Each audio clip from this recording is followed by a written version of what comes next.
SIR के बीच शुभेंदु अधिकारी ने इलेक्शन कमीशन को लिखा पत्र, ममता की बढ़ी मुश्किलें। शुभेंदु अधिकारी का आरोप, ममता बनर्जी कर रही पुलिस का राजनीतिक दुरुपयोग। शुभेंदु अधिकारी बोले, ममता बनर्जी को चौथी बार सीएम बनाने के लिए काम कर रही बंगाल पुलिस। ममता बनर्जी को चौथी बार चीफ मिनिस्टर बनाने के लिए हम लोग काम करेगी। इलेक्शन कमीशन से शुभेंदु अधिकारी की मांग, पक्षपात करने वाले पुलिस अधिकारी हटाए जाएं। मेल के द्वारा इलेक्शन कमीशन का सीईसी को बता दिया कि आप पुलिस वेलफेयर एसोसिएशन के हर मेंबर को आचार संहिता लागू से आचार संहिता खत्म होने तक चुनाव प्रक्रिया से आपको इन लोग को हटा देना चाहिए। पश्चिम बंगाल में एसआईआर प्रक्रिया के बीच बीजेपी के नेता शुभेंदु अधिकारी ने चुनाव आयोग को पत्र लिखा है। इस लेटर में उन्होंने ममता बनर्जी और राज्य पुलिस पर गंभीर आरोप लगाए हैं। दरअसल नेता प्रतिपक्ष शुभेंदु अधिकारी ने मुख्य चुनाव आयुक्त यानी सीईसी ज्ञानेश कुमार को एक लेटर लिखा है, जिसमें उन्होंने ममता सरकार पर राजनीतिक उद्देश्यों के लिए पश्चिम बंगाल पुलिस और कोलकाता पुलिस के गंभीर दुरुपयोग का आरोप लगाया है। 25 नवंबर को प्रस्तुत एक पत्र में 2026 के विधानसभा चुनाव से पहले संस्थागत राजनीतिकरण के बारे में चिंता जाहिर की गई है शुभेंदु अधिकारी के जरिए। और क्या गंभीर आरोप शुभेंदु अधिकारी लगा रहे हैं ममता बनर्जी सरकार और पश्चिम बंगाल की पुलिस पर, यह बाकायदा उन्होंने एक प्रेस कॉन्फ्रेंस की है। प्रेस कॉन्फ्रेंस में उन्होंने ये बताया है कि किस तरीके से पश्चिम बंगाल की जो पुलिस है वो ममता बनर्जी के इशारे पर काम कर रही है। वो ममता बनर्जी को चौथी बार पश्चिम बंगाल का मुख्यमंत्री बनाने के लिए काम कर रही है। ये पूरी जानकारी शुभेंदु अधिकारी के जरिए दी गई है। क्या आरोप शुभेंदु अधिकारी ममता बनर्जी, उनकी सरकार और पश्चिम बंगाल की पुलिस पर लगा रहे हैं, सबसे पहले वो सुनिए। अरे भाई साहब, आप देख लीजिए, पश्चिम बंगाल पुलिस का जो सरकारी गवर्नमेंट ऑर्गेनाइजेशन है पुलिस वेलफेयर एसोसिएशन, उन्होंने लेडी पुलिस का एक कॉन्फ्रेंस किया। यहां एक टूरिस्ट स्पॉट है दीघा में, वहां सीधा सीधा जो पुलिस वेलफेयर एसोसिएशन है वो कोई नॉन पॉलिटिकल कोई पॉलिटिकल ऑर्गेनाइजेशन नहीं है, कोई एनजीओ नहीं है, वो सीधा सीधा वेस्ट बंगाल गवर्नमेंट का recognise registered funded affiliated organisation है। पुलिस का एक ऑर्गेनाइजेशन अपने और अपने फैमिली वेलफेयर के लिए, रिटायर्ड पुलिस का वेलफेयर के लिए। यहां वो लोग बता रहा है पुलिस का जो वेलफेयर एसोसिएशन का जो फंक्शनरीज, ये हम लोग का काम मई 26 तक चलेगा। ममता बनर्जी को चौथी बार चीफ मिनिस्टर बनाने के लिए हम लोग काम करेगी। ये सीधा सीधा अपने जो पॉलिटिकल एजेंडा है वो कमिटमेंट वो लोग in front of media, in front of public, in front of public domain सीधा बता रहा है। इसका बाद पुलिस वेलफेयर एसोसिएशन का एम्प्लॉय को आप चुनाव में लगा सकता है, ये सर नो। मैं बीजेपी का मेंबर हूं। मैं चुनाव का दौरान सुरक्षा, चुनाव का दिन पोलिंग पार्टी का मेंबर, गिनती का दिन काउंटिंग का ऑफिसर व काउंटिंग स्टाफ मुझे बना सकता है। फर्क क्या है? पॉलिटिकल पार्टी जो काम है वो काम पुलिस का आदमी कर रहा है, इसलिए आचार संहिता लागू होने अभी भी बाकी है।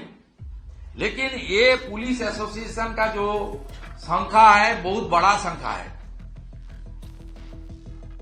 मैं अभी से मेल के द्वारा इलेक्शन कमीशन का सीईसी को बता दिया कि आप पुलिस वेलफेयर एसोसिएशन के हर मेंबर को आचार संहिता लागू से आचार संहिता खत्म होने तक चुनाव प्रक्रिया से आपको इस लोग को हटा देना चाहिए और ऑल्टरनेट अरेंजमेंट आपको ही करना पड़ेगा। सीएपीएफ और दूसरा प्रदेश से पुलिस लाकर ये लोग को पूरा के पूरा इलेक्शन का जो प्रोसेस है, not only the date of polling और काउंटिंग, इलेक्शन प्रोसेस एमसीसी का जिस दिन होता है पत्रकार सम्मेलन में, उस दिन से लागू होता है। उस दिन से ये लोग को पूरा प्रक्रिया से हटा देना चाहिए और इलेक्शन कमीशन इस पर कार्रवाई नहीं करेगा तो मैं कानूनी कार्रवाई करने के लिए मजबूर हूं। दरअसल शुभेंदु अधिकारी की शिकायत का जो केंद्र है वो 22 नवंबर को दीघा में पश्चिम बंगाल पुलिस कल्याण समिति के द्वारा आयोजित एक कार्यक्रम है और शुभेंदु अधिकारी दावा कर रहे हैं कि पुलिस कल्याण के लिए आयोजित ये कार्यक्रम असल में जो सत्तारूढ़ दल है यानी टीएमसी की एक राजनीतिक रैली के रूप में आयोजित किया गया। शुभेंदु अधिकारी के मुताबिक सेवारत पुलिस अधिकारियों ने कथित तौर पर टीएमसी नेताओं और मंत्रियों के साथ वहां पर मंच साझा किया। राज्य सरकार की वो प्रशंसा कर रहे हैं, केंद्र की आलोचना कर रहे हैं, इस तरीके के भाषण वहां पर दिए गए और उन्होंने ये साफ तौर पर कहा कि दरअसल ये जो उनका काम है वो 2026 तक चलने वाला है। ममता बनर्जी को चौथी बार मुख्यमंत्री बनाने के लिए पश्चिम बंगाल की पुलिस काम कर रही है। ये सीधा सीधा अपना पॉलिटिकल एजेंडा वहां पर दिखा रहे हैं। पॉलिटिकल पार्टी का जो काम है वो पुलिस का आदमी पश्चिम बंगाल में कर रहा है। ये तमाम बातें शुभेंदु अधिकारी के जरिए कही गई, जैसा कि आपने सुना।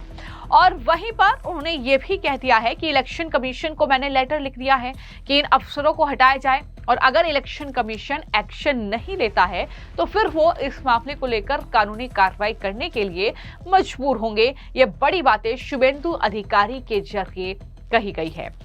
अब शुभेंदु अधिकारी के पत्र में कई तरह के आरोप हैं। उसमें ये कहा गया है कि 1000 से ज्यादा पुलिसकर्मी और 1000 से ज्यादा नागरिक स्वयं सेवक कल्याण समिति के बैनर तले राजनीतिक गतिविधियों में एक्टिव तौर पर भाग ले रहे हैं। इसमें राजनीतिक रैलियों में शामिल होना, सार्वजनिक कार्यक्रमों को प्रभावित करना और चुनाव संबंधी अलग अलग अनियमितताओं में शामिल होना शामिल है। उन्होंने पिछली घटनाओं का भी हवाला दिया और दावा किया कि कुछ समिति सदस्य पहले भी चुनावों के दौरान गड़बड़ी में शामिल रहे हैं। शिकायत में अगस्त 2020 में जारी राज्य सरकार की 2 अधिसूचनाओं का हवाला दिया गया, जिसके बारे में उनका तर्क है कि इनमें कल्याण समिति के दायरे और कार्य प्रणाली को स्पष्ट रूप से परिभाषित नहीं किया गया है। उनका कहना है कि इससे पुलिस तंत्र के अनियंत्रित दुरुपयोग की गुंजाइश पैदा हो गई है।